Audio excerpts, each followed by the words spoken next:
que tuvimos nuestra enseñanza, empezamos a hablar acerca de la necesidad del discernimiento en la iglesia.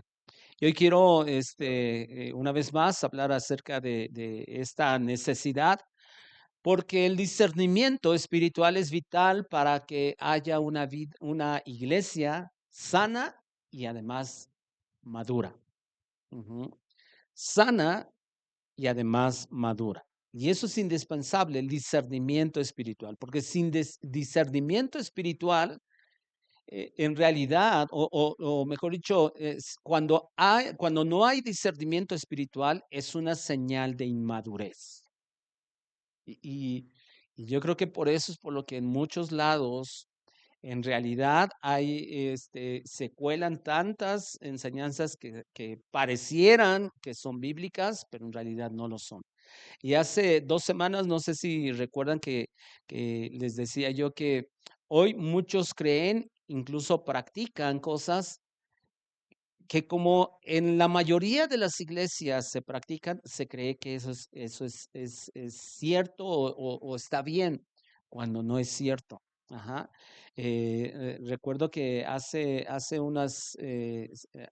2 semanas que mencionábamos, por ejemplo, de las famosas coberturas espirituales. Ujú. Cómo es de que, hoy en todos lados, incluso creo que se los mencionaba yo, de pronto es una plática muy común entre pastores, de pronto, en el cual uno puede estar con otro pastor y le preguntan a uno, oye, ¿y quién es tu cobertura? Y así uno se queda, pues, mande, o estamos bajo la cobertura. Este, pero pues en realidad Dios es nuestra cobertura. Ajá, y con eso es suficiente. Ajá. Y a partir de eso, de las coberturas espirituales, sacaron todo esto de la paternidad espiritual, que es junto con pegado, de las paternidades espirituales, de los actos proféticos, de tantas cosas que se han metido. Pero, ¿por qué se meten? Porque nadie discierne, nadie compara con lo que está en la escritura. Y entonces hoy todo mundo practica ese tipo de cosas. Ajá. Pero vamos a Efesios capítulo 4 versículos 11 al 15. Y aquí es donde vamos a fundamentar precisamente lo que les acabo de decir en el aspecto de que cuando no hay discernimiento es una señal de inmadurez. Cuando no hay discernimiento es una señal de inmadurez. Ustedes me dicen cuando lo tengan. Efesios 4:11, 11 al 15, por favor. ¿Lo tienen? Dice, y él mismo constituyó a unos apóstoles, a otros profetas, a otros evangelistas, a otros pastores y maestros, a fin de perfeccionar a los santos para la obra del ministerio, para la edificación del cuerpo de Cristo. Quiero hacer una pausa y después sigo leyendo. Eh, ¿De quién está hablando que él mismo constituyó? De Cristo, porque todo lo que está diciendo tiene que ver con Cristo. Y el versículo 12 nos da el propósito por el cual Dios dio, o Cristo dio esos ministerios. Dice, a fin de perfeccionar a los santos. En otras palabras, es para capacitar a los santos, para que la iglesia pueda hacer la obra de Cristo aquí en la tierra. Ahora, versículo 13. Dice, hasta que todos lleguemos a la unidad de la fe y del conocimiento del Hijo de Dios, a un varón perfecto, a la medida de la estatura de la plenitud de Cristo. ¿Hasta dónde tenemos que crecer? ¿Cuál es la meta? A la medida de la estatura del varón perfecto que es Cristo.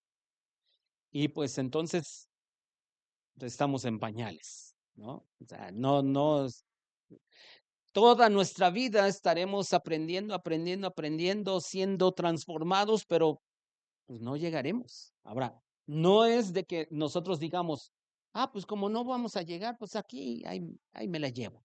No, no.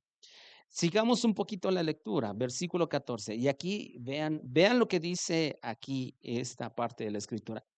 O sea, ¿para qué? Para que ya no seamos niños fluctuantes, llevados por doquiera de todo viento de doctrina, por estratagema de hombres que para engañar emplean con astucia las artimañas del error. ¿Para qué? Para que ya no seamos niños fluctuantes.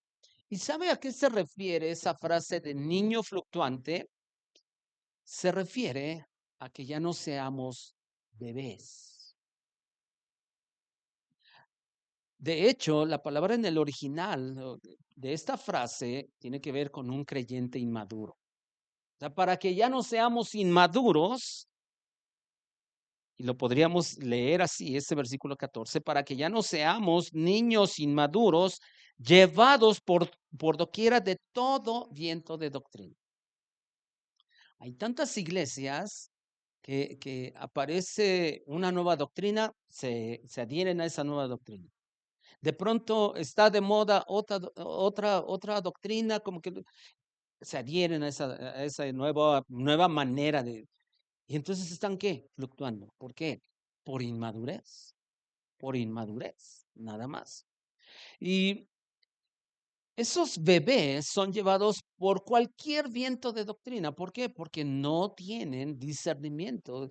Y entonces esos bebés son llevados de aquí para allá con cualquier nueva enseñanza, con cualquier moda cristiana, porque yo no sé cuántos de nosotros sabemos, pero hasta dentro del cristianismo hay modas. Hace muchos años recuerdo que en un evento en el cual estábamos ahí y yo me acuerdo muy bien, y estoy hablando de la década de los 90 todavía, este, fue la primera vez que yo empecé a ver que de pronto oraban por las personas y se caían. Pero antes de eso nunca se veía, nunca se veía eso. ¿Y qué pasó? Se puso de moda. Y entonces ahora ya en todos lados era un tiradero de gente. Ajá. ¿Por qué? ¿Eh? Ajá, vomitar, la risa santa, ajá, todo ese tipo de cosas. Y que uno dice, a ver, y ya por todos lados, ¿eh? O sea, era común. ¿Por qué? Porque, o sea, se empiezan a meter cosas, nadie las discierne, nadie es maduro como para decir, hey, vamos a ver. A mí como me gusta el testimonio de un hombre llamado Jonathan Edwards. ¿Quién fue Jonathan Edwards?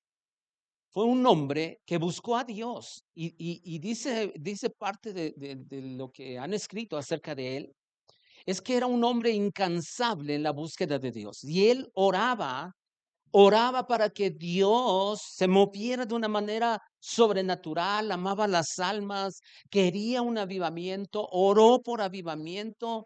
Dios le contestó y hubo un despertar, un mover del Espíritu Santo que dicen que era extraordinario.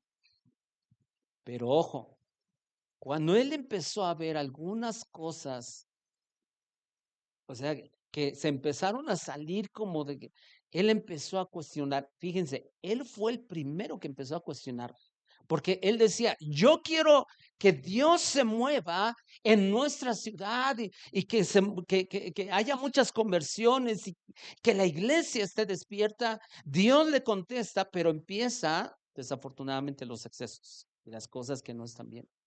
Y él fue el primero que empezó a cuestionar y empezó a decir, eso está bien, eso va de acuerdo a la Biblia. Y fíjense, pero habla de un hombre maduro. ¿Por qué? Porque no se trata solamente de pedir, Dios, muévete, porque en medio de eso puede haber muchas cosas que no provienen de Dios. Ese hombre tuvo la madurez y tuvo la sensibilidad espiritual.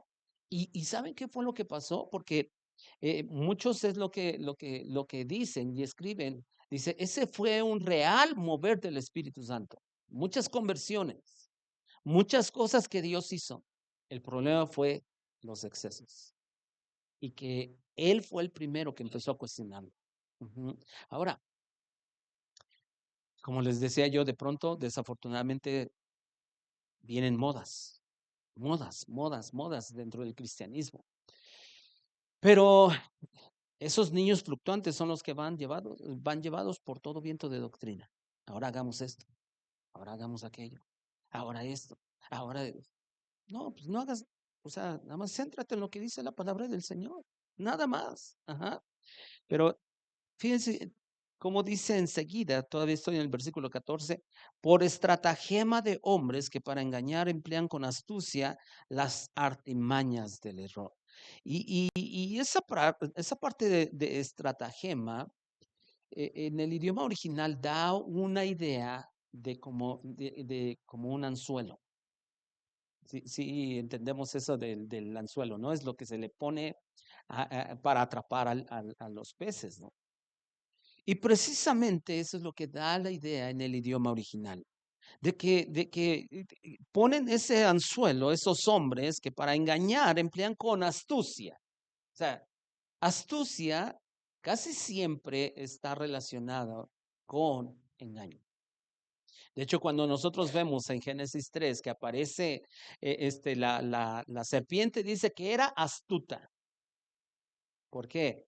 Porque tenía capacidad para engañar. En el idioma original da ese sentido. Tenía la capacidad, la facilidad de engañar. Y es precisamente por estratagema. O sea, muchos de esos hombres que hoy dicen y hacen un montón de cosas, es que simple y sencillamente para aprovecharse de los ingenuos. Y me llama mucho la atención que también esta viene aquí que para engañar emplean con astucia las artimañas del error.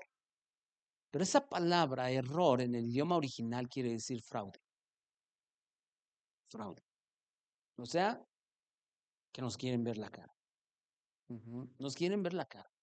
Y es ahí donde yo digo, aguas, aguas. Yo no sé si a ustedes les ha pasado, pero por ejemplo, eh, algunos de nosotros, bueno, por ejemplo, Julio, que lleva, ¿cuánto tiempo llevas en el negocio de lo de las carnitas, tú haciéndolas? Como 15 años. Ya realmente eres experto y tú puedes saber, incluso, voy a poner un ejemplo, ¿no? Si yo de pronto voy y yo le digo a Julio, ¿sabes qué? Dame un taco de tal pieza. Él identifica las piezas porque lleva muchos años trabajando en eso.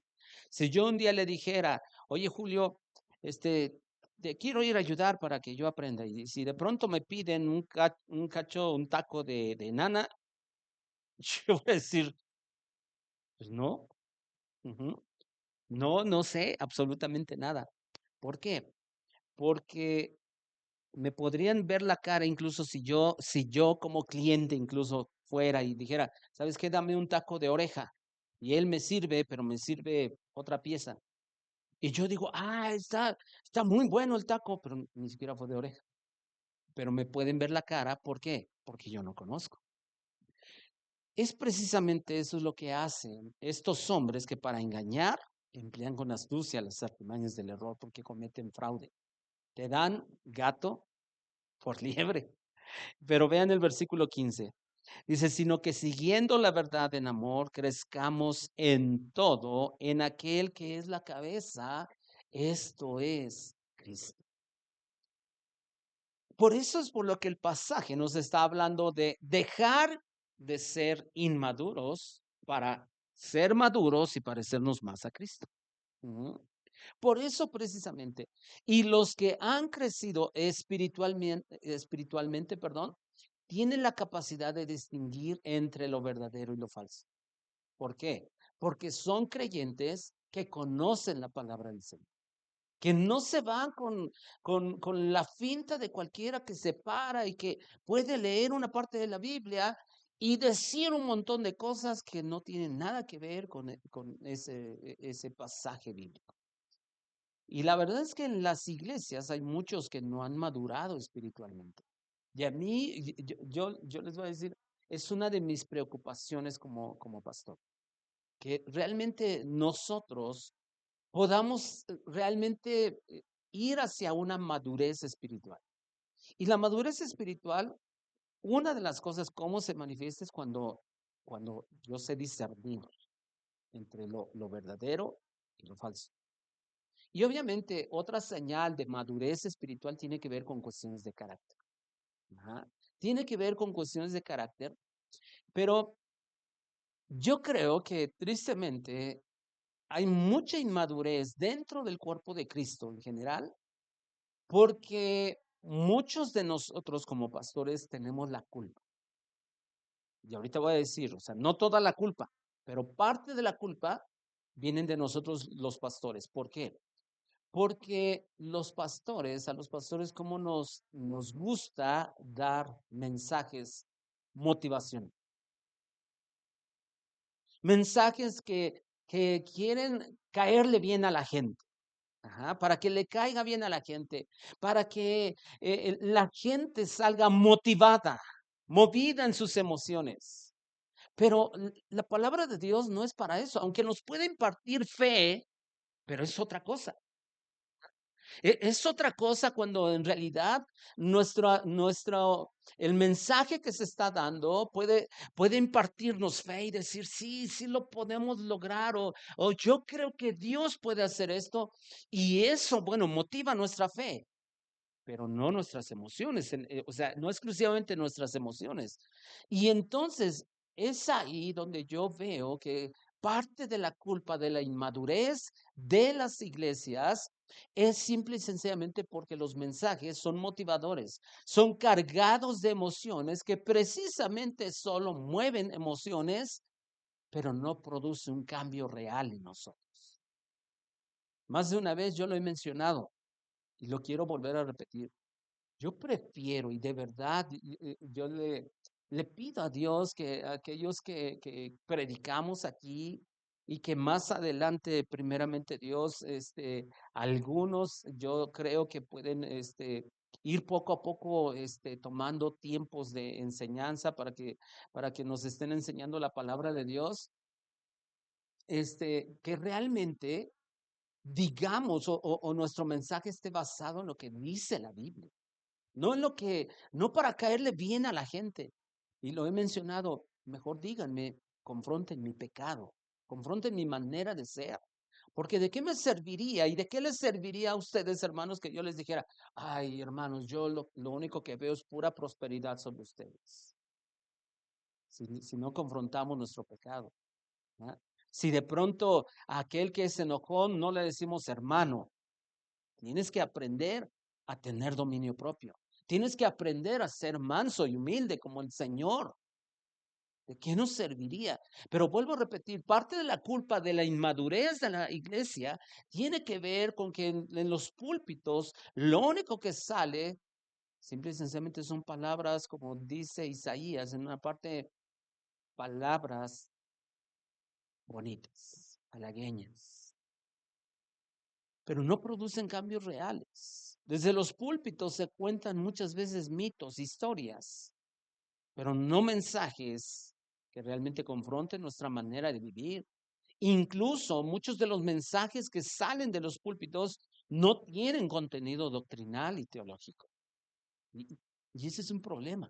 Ahora, ¿por qué digo que es parte del problema? Porque bueno, ok, aquí venimos para alimentarnos de la palabra de Dios. Pero la otra responsabilidad es de quién? De cada uno de nosotros, los creyentes. ¿Por qué? Porque aquel que solamente depende de lo que se predica en la iglesia va a estar como que mal. Porque todos los días como creyentes en Cristo tenemos la responsabilidad de leer la palabra de Dios, de orar, de tener un tiempo de comunión con el Señor. Todos nosotros tenemos esa responsabilidad de que cada uno, o sea, cada día estemos leyendo la palabra del Señor, leyendo la palabra del Señor. ¿Ah? Entonces, es una parte, ciertamente nosotros los predicadores tenemos la culpa, pero no exclusivamente la culpa. Todos tenemos la responsabilidad de leer y de escudriñar la palabra del Señor. Y creo que en alguna ocasión lo he mencionado, de pronto, lo cual está bien. Más de una vez, de pronto mi hija me ha dicho, oye, esta parte yo no te la entendí, o esta parte yo no estoy de acuerdo contigo por esto que dice también la Biblia. Ahora, créanme, yo no me voy a disgustar si de pronto alguno de ustedes me dice, oiga, pastor, yo creo que está mal la interpretación que usted le dio a tal pasaje por esto y esto y esto, con un fundamento bíblico. Y yo lo habré de considerar, créanme, porque siempre lo he dicho y es una verdad. Yo no tengo la verdad absoluta. La verdad absoluta está en la palabra de Dios. Y yo me puedo equivocar a la hora de interpretar un pasaje de la Biblia. Y si alguien me muestra con la Biblia y yo digo, bueno, pues está bien, tendremos que corregir el rumbo. Créanme que hoy más que nunca estoy consciente de la responsabilidad que tengo yo de estudiar la palabra de Dios y que cuando yo me paro aquí es porque ya pasé un buen rato estudiando todo esto. Ujú. Cada domingo que yo predico, digo, Dios, ayúdame. Ya hice mi labor. ¿Qué? Orar, pedir dirección y guía del Espíritu Santo, pero también estudiar. Y ya lo demás, los resultados, como dice un predicador, los resultados déjaselos a Dios. Ujú.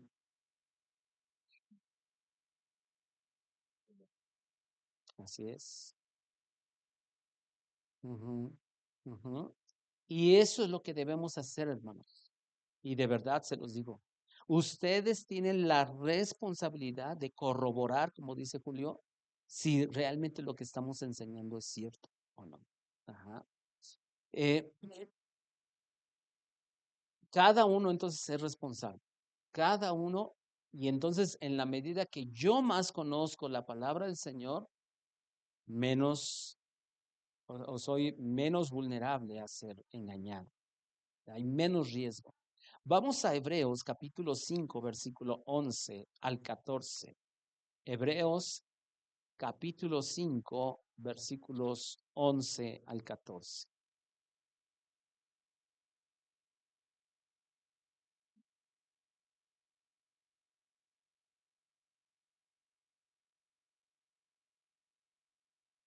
Y esto me llamó tanto la atención. Dice, acerca de esto tenemos mucho que decir y difícil de explicar. Y vean cómo el autor de esta carta dice, por cuanto se han hecho, ¿qué? Tardos para oír. Se han hecho tardos para oír. ¿Saben qué quiere decir esa frase tardos para oír? Se refiere a alguien que es perezoso tanto en la mente como en escuchar. O sea, es alguien que no tiene disposición. Es alguien que le da flojera pensar. A eso se refiere esta parte que el autor de la carta a los hebreos está diciendo, tengo mucho que decir y de verdad es difícil de explicar porque ¿qué creen? Se han hecho unos flojos, no les gusta pensar, no tienen la disposición de oír. Y de verdad que eso uno se da cuenta porque hay creyentes que son perezosos y no les gusta escudriñar la palabra de Dios. Ajá. Sigamos un poquito adelante. Versículo 12 dice, porque debiendo ser ya maestros, después de tanto tiempo, tienen necesidad de que se les vuelva a enseñar cuáles son los primeros rudimentos de la palabra, de las palabras de Dios, y han llegado a ser tales que tienen necesidad de ¿qué? Leche y no de alimento sólido. Y todo aquel que participa de la leche es inexperto en la palabra de justicia y nos da la razón. ¿Por qué? Porque es niño. ¿Qué nos decía Efesios 4:11? Que ya no sean niños fluctuantes, creyentes inmaduros. Versículo 14. Pero el alimento sólido es para los que han alcanzado madurez, para los que por el uso tienen los sentidos ejercitados en el discernimiento del bien y del mal. Qué extraordinario esto que nos escribe el autor. ¿Por qué? Porque la verdad es de que todo tiene que ver con disposición de nuestro corazón, disposición para aprender. Por eso dice, ustedes se han hecho tardos para oír. No tienen una disposición, son perezosos. Y la verdad, hermanos, es que a veces ponemos de pretexto que para no estudiar, decimos, es que no tengo tiempo. Yo creo que todos tenemos tiempo, hermanos. Todos, absolutamente todos. Eh, yo, yo soy de los que piensa, ok, puede ser que tengas un día muy ajetreado. Todos tenemos días ajetreados, créanme, pero siempre hay tiempo.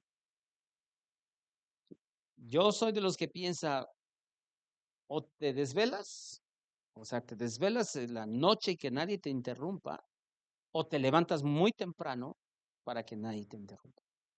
Pero siempre que tú tienes disposición, te haces el espacio. Ujú. Y siempre lo he comparado con lo siguiente. Cuando de pronto a ti te invitan a un lugar y tú dices, ay, yo tengo muchas ganas de ir. ¿Qué haces? Haces hasta lo imposible.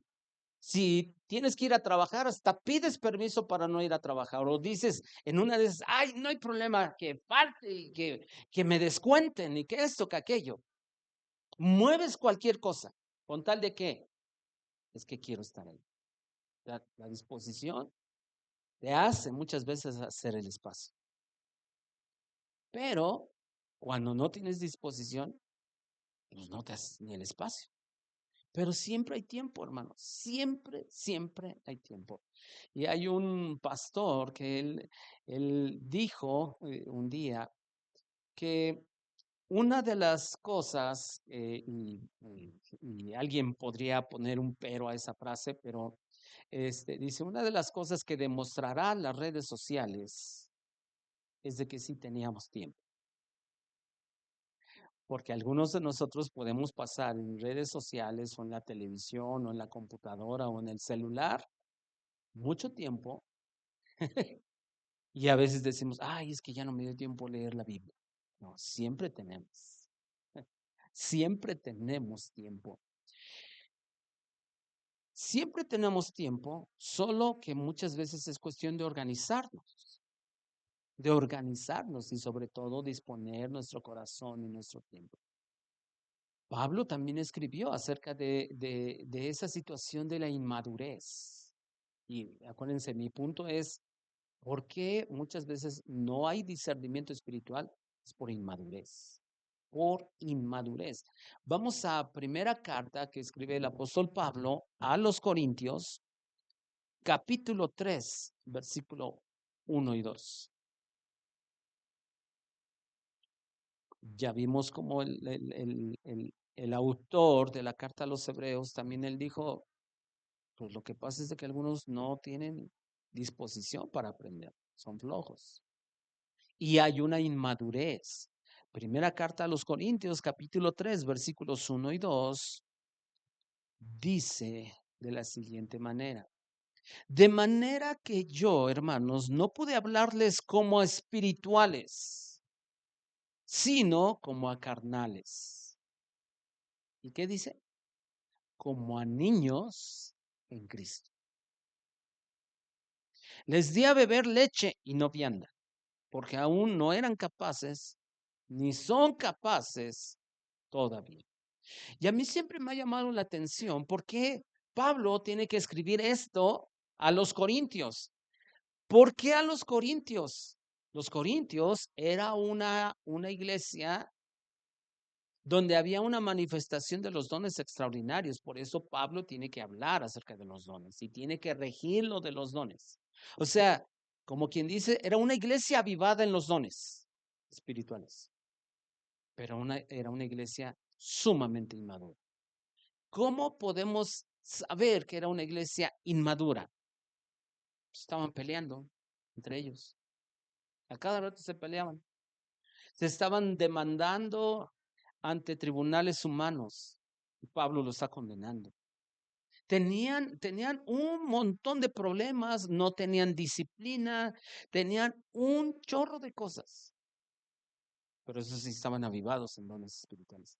Pero esto es lo que les está hablando el Espíritu Santo a esa iglesia y les está diciendo, Pablo les tiene que decir, es que yo les quiero hablar como espirituales, o sea, como alguien maduro. Dice, pero no son capaces, no son capaces. Les tengo que dar su biberón, lechita, lechita. Dice, y no vianda. ¿Qué es una vianda? Un alimento sólido. Ajá. Yo de verdad, me llama la atención que hay un pastor que a veces oigo sus enseñanzas, luego les dice a su iglesia, hermanos, el día de hoy les traigo un cacho de bistec de esos que dice, pero y un buen alimento espiritual. Y uno escucha el tipo de alimento espiritual, uno dice, wow, es extraordinario. Pero alguien que es bebé se va a quedar así como que, ¿de qué está hablando el pastor? Ujú. Pero cuando tú eres maduro y te quedas con un mensaje en el cual y tú dices, wow, o sea, es impresionante. Pero de verdad, hermanos, es necesario salir de la inmadurez. Es necesario crecer en Cristo. Ujú. Porque los bebés siempre quieren leche. Es más, a los bebés es necesario darles leche. Un bebé, si tú le das un plato no sé, o un bistec, o un pozole a un bebé, ¿qué le va a pasar a ese bebé? A ese recién nacido. Lo andas hasta matando, ¿no? O sea, su estómago no está listo. Pero me llama la atención que en Hebreos, si ustedes pusieron atención, dice, porque debiendo ser ya maestros, después de tanto tiempo, y de verdad que uno se da cuenta cuando alguien, a pesar de que lleva mucho tiempo en el cristianismo, uno se da cuenta cuando alguien es inmaduro. ¿Se da uno cuenta? Ajá. Pero por eso tenemos que dejar las cosas que son de niño para ir y crecer. Pero no hay manera si solamente digo, bueno, ok, de ahora en adelante voy a crecer. No, no es nada más un deseo. Es que me tengo que meter en este libro, tengo que ajustar mi vida a lo que Dios está demandando de mí, a corregir lo que tengo que corregir, ser transformado por Dios. Pero los bebés siempre quieren lechita. A los bebés en la iglesia les gusta ser entretenidos. A los bebés les gusta pasársela bien, pero pero a ellos no les gusta pensar, solo quieren sentir. Y recuerdo el caso de una persona que hace tiempo, y creo que lo he mencionado en alguna ocasión, que me dice, no, pastor, pues es que ya últimamente ya ni siento nada. Vengo a la iglesia y no siento nada. Ok, ¿quieres sentir algo? Pon tu mano, te doy un martillazo y verás si no sientes. Un sillazo, ¿verdad? Como las luchas, ¿verdad? Hermanos, usted y yo tenemos que entender, a veces sentimos a Dios, y gloria a Dios porque sentimos a Dios. Podemos sentir, alguien ha dicho, y yo creo que a lo mejor más de uno hemos sentido a lo mejor un calorcito, algo que tú sabes que es Dios. Pero puede traer paz, puede traer amor, puede traer algo, o sea, pero también puede traer, o sea, yo hay en ocasiones que yo he sentido así como que Dios, siento que me va a aplastar tu gloria, siento que tú, o sea, eres un Dios santo. Y de pronto, cuando yo, al menos las veces que yo he sentido así como que, como que es pensar en la santidad de Dios, créanme que en mí produce un temor enorme. ¿Por qué? Porque me acuerdo que yo soy pecador, pero Él es perfectamente santo. Y hay en ocasiones que podemos sentir, pero hermanos, a la iglesia no venimos a sentir. Podemos sentirlo, pero no venimos a sentir. ¿No? Por eso es lo que creo es que es tiempo de crecer y madurar para poder discernir. Y quiero llevarlos a dos ejemplos de cómo hombres de Dios tuvieron ese discernimiento. Primer libro de Reyes, capítulo 19. Este es uno de los ejemplos que de verdad yo me asombro tanto. Cómo es de que Dios quiso dejarnos en la palabra de Dios este ejemplo de discernimiento. Primer libro de Reyes, capítulo 19, versículo 9. ¿Cuántos de ustedes han oído acerca del profeta Elías? Un hombre impresionante de parte de Dios. Y es algo extraordinario porque si usted lee capítulo 18 es cuando Elías tiene la gran victoria ante los profetas de Baal y de Acera. ¿De acuerdan? Eso fue impresionante. Él solito contra 400. Y es impresionante la victoria y el poder de Dios manifestado. Luego, en el mismo capítulo 18, Elías ora por la lluvia y llueve. Viene de unas victorias impresionantes. Pero en el capítulo 19 lo empieza a perseguir una mujer llamada Jezabel. Y el gran hombre de Dios le tiene miedo, se va a esconder a una cueva y está ahí escondido. Dios tiene que tratar con él. Pero fíjense la historia, versículo 9. Y allí se metió en una cueva donde pasó la noche y vino a él palabra de Jehová, el cual le dijo, ¿qué haces aquí, Elías? Y él respondió, he sentido un vivo celo por Jehová, Dios de los ejércitos, porque los hijos de Israel han dejado tu pacto, han derribado tus altares y han matado a espada a tus profetas, y solo yo he quedado y me buscan para quitarme la vida. Él le dijo, sal fuera y ponte en el monte delante de Jehová. Y aquí Jehová que pasaba y un grande y poderoso viento que rompía los montes y quebraba las peñas delante de Jehová. ¿Pero qué dice? Pero Jehová no estaba en el viento. Dios no estaba en el viento. Y tras el viento un terremoto. ¿Pero qué? Jehová no estaba en el terremoto. Y tras el terremoto un fuego. ¿Pero qué? Pero Jehová no estaba en el fuego. Y tras el fuego un silbo apacible y delicado. Y cuando lo oyó Elías, cubrió su rostro con su manto y salió y se puso a la puerta de la cueva. Y aquí vino a él una voz diciendo, ¿qué haces aquí, Elías? Primero un gran viento, un terremoto, un fuego. Pero Elías, si ustedes se dan cuenta, Elías supo discernir donde no estaba Dios. Cuando él ve el silbo apacible y delicado, él dice, este es Dios. Cualquiera de nosotros probablemente nos hubiéramos ido con la finta. Con la finta. El fuego, el fuego. Un terremoto.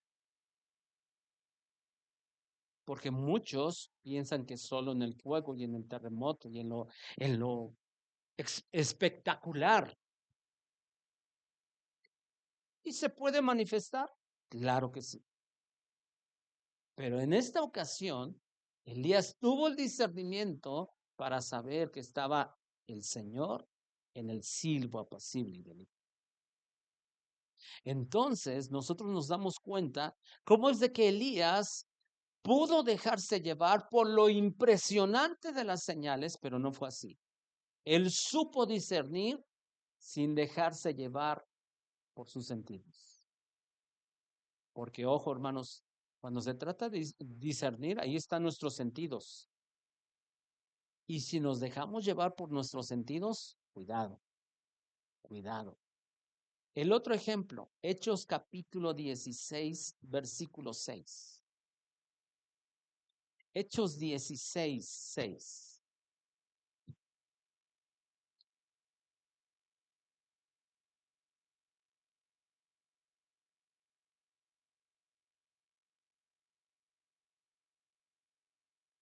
Pablo está entregado de lleno, predicando el evangelio, está saliendo a sus viajes misioneros, está estableciendo iglesias, está haciendo la obra de Dios de una manera impresionante.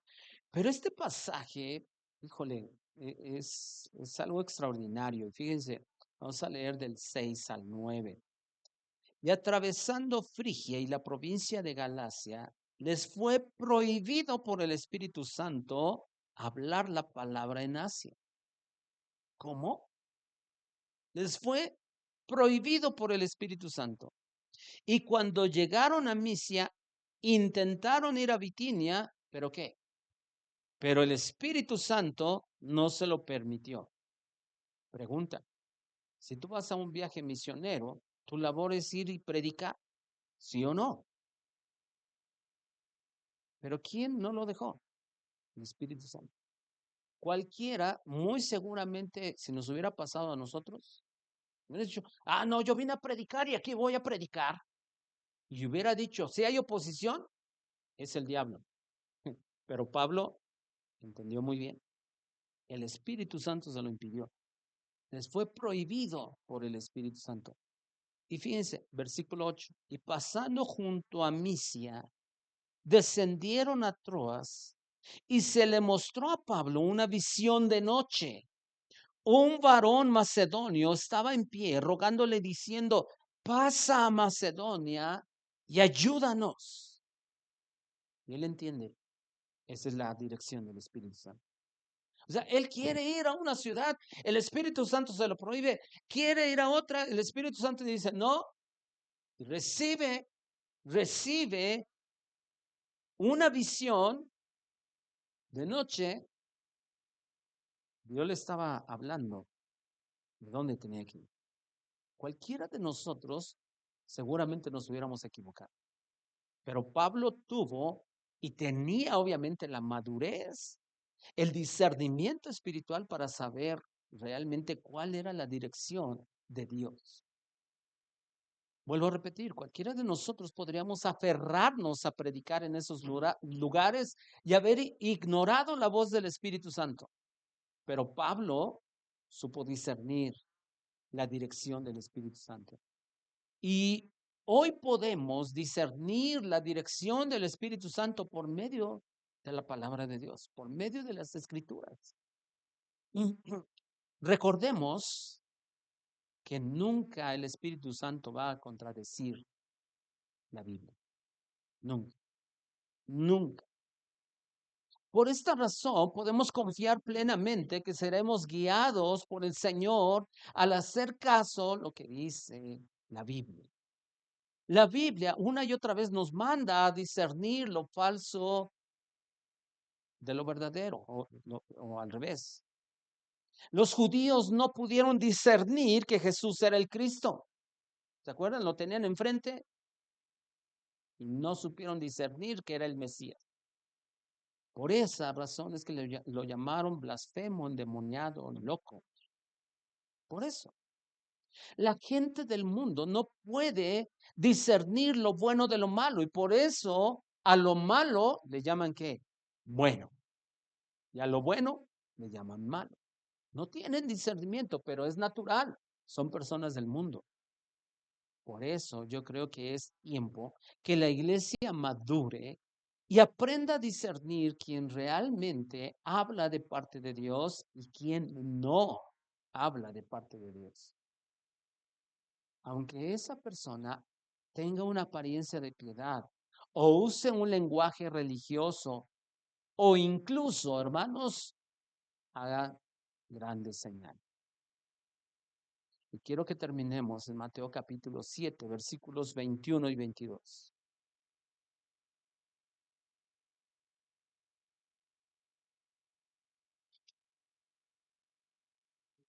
Mateo 7, 21 y 22.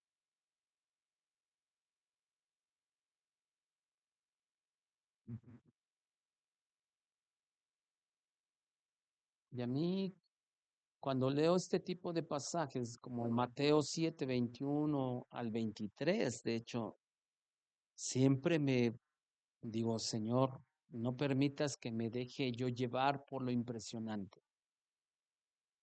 Dice así, no todo el que me dice Señor, Señor, ahí está el lenguaje, que puede reconocer que Jesús es Señor. Pero fíjense, dice, no todo el que me dice Señor, Señor, entrará en el reino de los cielos, sino el que hace la voluntad de mi Padre que está en los cielos.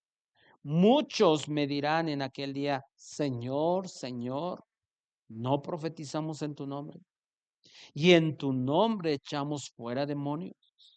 Y en tu nombre hicimos muchos milagros. Yo no sé cuántos de ustedes han visto cuando un demonio se manifiesta y, y alguien echa fuera a un demonio. Pero o sea, es impresionante. Y es impresionante ver cómo un demonio se manifiesta. Y un día, en alguna ocasión, estuvimos cuando estaba ahí, se manifestó un demonio. Mucha gente se echó para atrás y empezó a tener hasta miedo, ¿te acuerdas? Y y yo siempre he dicho, una de las cosas que siempre un demonio va a querer hacer es infundir miedo, pero los demonios salen en el nombre de Jesús. Ahora, ay, es que está usted muy ungido. No, es que ellos se van porque hay un nombre que es sobre todo nombre. Ujú, sobre todo nombre. Y los demonios salen. Es, llamémosle así, espectacular. Sí. ¿Es impresionante? Sí. O cuando alguien hace muchos milagros, ¿es impresionante? Sí, por supuesto que sí. Y ojo, vean cómo esta parte no está diciendo de milagros falsos o de señales falsas, no. Son realmente de que echaron fuera demonios, de que hicieron muchos milagros, de que profetizaron. Hay mucha gente que se deja impresionar porque alguien profetice.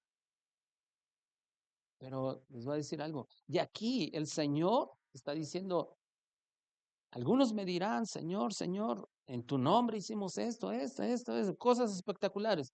Pero vean el versículo 23. Entonces les declararé, nunca les conocí, nunca los conocí. Apártense de mí, hacedores de maldad. Yo siempre llego a la conclusión en este tipo de pasajes o en este pasaje, personas pueden ser usadas y aún así van a terminar en el infierno. Porque aquí el Señor no está diciendo son milagros falsos, son cosas que no, no. Ahora uno se pregunta, ¿cómo es de que personas pueden ser usadas en lo milagroso, en lo sobrenatural y aún así ir al infierno? Porque eso es lo que nos está diciendo el pasaje.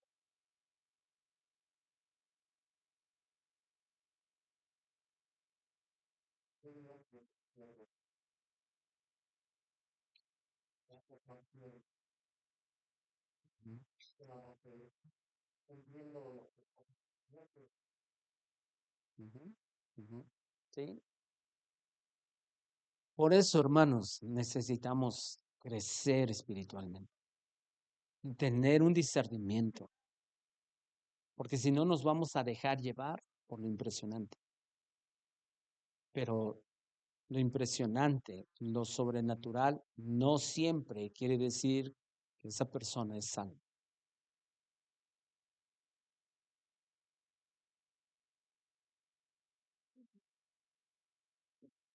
Ujú, ujú.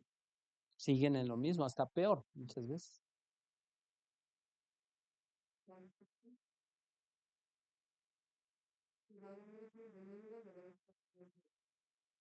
Y de verdad, hermanos, y créanme, llevo en el cristianismo y más de 40 años he visto de todo.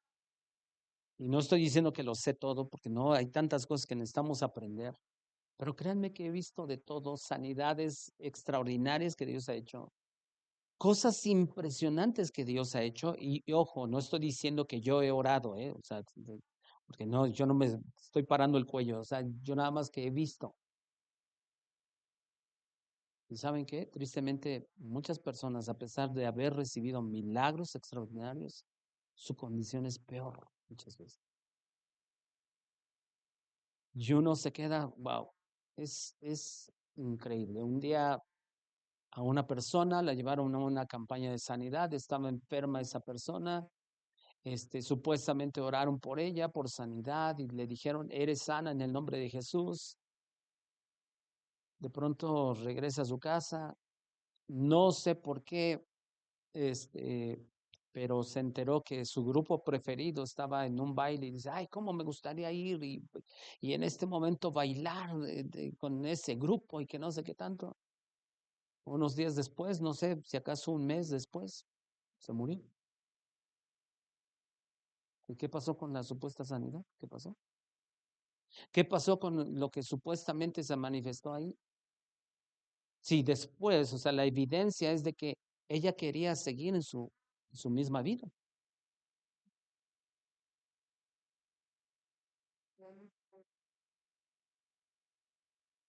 Y qué tristeza. Qué tristeza. Ahora, como les decía yo el domingo, claro que seguiremos orando por sanidades. Y estoy seguro, hermanos, que vamos a seguir viendo sanidades y cosas extraordinarias de parte de Dios. ¿Saben por qué? Porque Dios así lo quiere hacer. No es nuestro énfasis, pero Dios es sobrenatural y Dios sana. Gloria a Dios por eso. Pero no nos dejemos llevar por ese tipo de cosas. Ajá. Vamos a orar. Padre, gracias, oh Dios, por tu palabra. Ayúdanos, oh Dios, para crecer. La meta es ser como Cristo.